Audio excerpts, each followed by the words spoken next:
first, let me say I want to thank everyone who has been sending in their suggestions for topics and their questions that they want answered via video. I appreciate that assistance because otherwise, I'm like using my few last brain cells to try to come up with topics. And so this alleviates a lot of mental gymnastics on my part. So I appreciate that. But what I want to do today is address one of the readers' submitted questions. She wants to know how long I recommend that women wait before they have sex.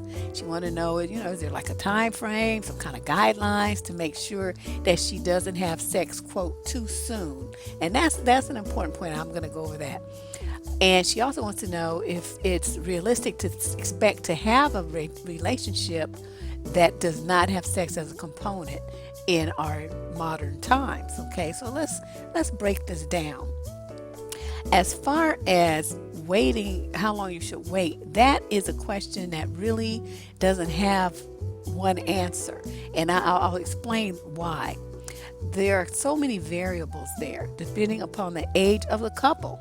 Okay, I recommend that very young women hold off longer than more mature women who've been around the block a time or two and are a little bit more, their heart is a little bit more steeled.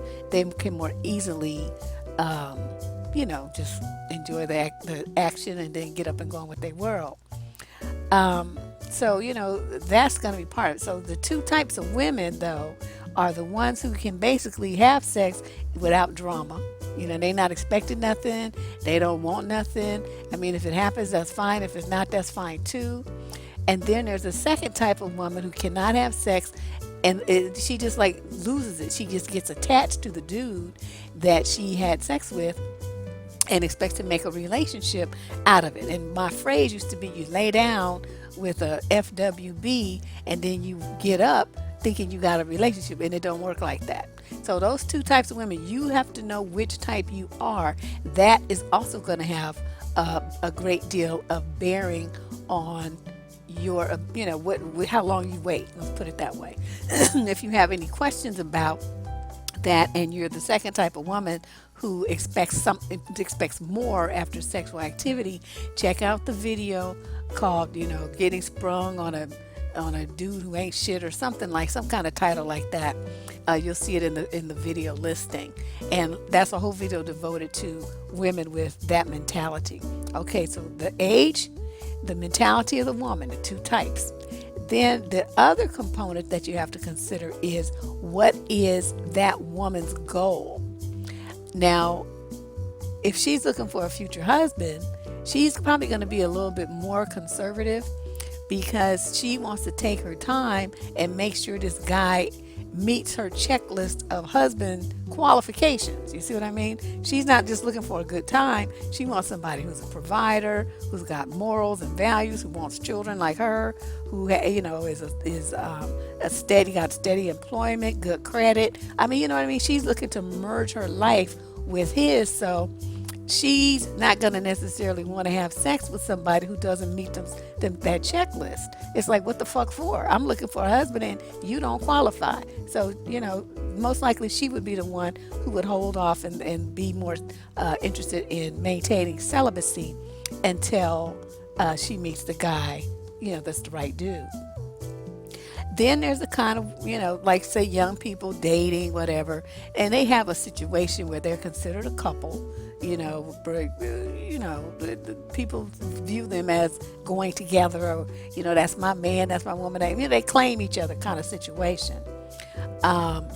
And if that's the kind of thing that you're looking for, you might not necessarily just jump into bed right away, but I think you would be a lot faster than the woman who's looking for a long-term relationship. Now, these committed for now types tend to be students. They're too young to get married or to be really tied down for years and years, but this person is cool. Both of their needs are getting met. They have some companionship, and they can see that that's what it's going to be. I mean, that's what they're looking for, right? That kind of, kind of lightweight situation. Like I said, they'll probably have sex a little bit sooner. Then there's the woman who, she just wants the dick. I mean, she's not looking for really nothing. I mean, the dick can roll through like in a friends with benefits situation, or she can just, hit it when she feels the urge and maybe have two or three men in rotation. So those kind of women, where she just not really looking for shit from the guy, will probably, those guys sleep with the dude on the first day. They don't really give a shit. So it's going to depend. So I just gave you three major factors. So you can mishmash those around and pair them up all kind of different ways. And as you'll see, that there really is no one answer to this question. However, I can give you some standard guidelines that I think make sense to follow no matter which category of woman you fall into. Now, Steve Harvey made this, because he was calling sex the cookies. It's like you give men the cookies. And I'm like, oh, good Lord. What are we, 3? So, but anyway, in his book, he recommended 90 days, right? So after these sisters run around, they bought this book. And so everybody run around trying to enact this 90-day rule. Well, don't you know the brothers read the book too? Come on now, really? And so, they doesn't mean because he waited 90 days that he is emotionally tied to you, because he was probably out fucking somebody else and just playing along with your 90-day thing until you gave him the draws, and then he went on about his business anyway. So, but during the 90 days or any length of time that you spend with a guy, you no matter if you just want just sex or you want a future husband or what you want a boyfriend, whatever you want, you have to have some kind of basic standards, like, and ask basic questions like, has he ever slept with men? Is he bisexual? Has he ever been to prison, for instance? Is he married, got some living with some woman? Is he got some kind of STD, that herpes or some shit? Does he have, or AIDS, worse, HIV or AIDS? Does he have a sense of privacy? Now, some dudes, they roll with a group of they boys, and they tell them everything. They gossip more than fucking women do. And they be, yeah, man, I went over to her house and we did this and that. I was tossing her up this and that, blah blah blah. You got to get a feel for how a dude is, because you want to keep your business, and you also want to find out, what you guys have in common. If you want to try to build anything, even if it's FWB, there has to be some kind of common ground with this guy, some level of respect that he shows you, and some level of interest on both parts. So, you can't find stuff like that out in the first day or two, the first week even. And really, I don't understand how people think they found that out in the first month. They're going by their lust and, their attraction and the excitement of somebody new. But usually when they get like that, I say, okay, I start asking them some very pertinent questions. Like what's his stance on abortion? What's his stance on death? What does he think about, what's his political stance? How does he treat his mother? What are his goals for himself professionally, educationally? Or, what has he done? What kind of travel does he do? What are his hobbies? And, I started firing these questions out at the women, and they just be looking at me like, I don't know. Okay, if you don't know the answers to stuff like that, you should not be sleeping with the motherfucker. I mean, one of the ladies suggested everybody do a background check. And, I used to be not in favor of those, but, I've been doing what I've been doing for 26 years now, and times have changed a lot. Things are just different than they were in the early 90s when I first started doing all this stuff. And these days, you can get a background check on somebody and find out, what their criminal history is and all this stuff. And, a lot of these women are finding out these guys have histories of domestic violence.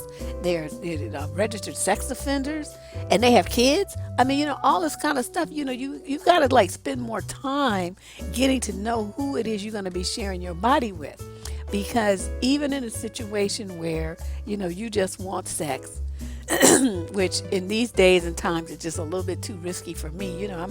I'm all down for women doing whatever the fuck they want to do.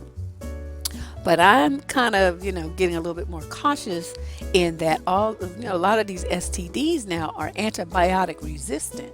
So it's not like you just pop a pill and shit like you could in the 90s or the early 2000s. Now you got to have a 7 to 10 day route of stuff to get rid of these things. And not to mention the harm that it does to your body. You know what I mean? So we have to kind of reframe our choices in a way that respects our bodies and our hearts, and eliminates a lot of risk to our safety and everything else, because none of these dudes not wrapped too tight. And you have sex with somebody and then he gets sprung, and the next thing you know, you got a stalker on your hands. And a lot you can figure out sometimes if people have that kind of obsessive personality before you ever even sleep with them. Like if he calling and texting you all the goddamn time. Okay, that's a fucking weirdo. That's like a stray cat. How you don't, they always hanging around, but if you give them some milk, then they never fucking leave.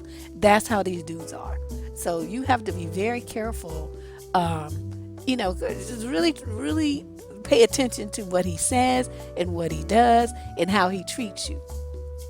So all in all, my take on what women should do, like how long you should wait, I would recommend waiting until you have had the time to really get in this dude's head.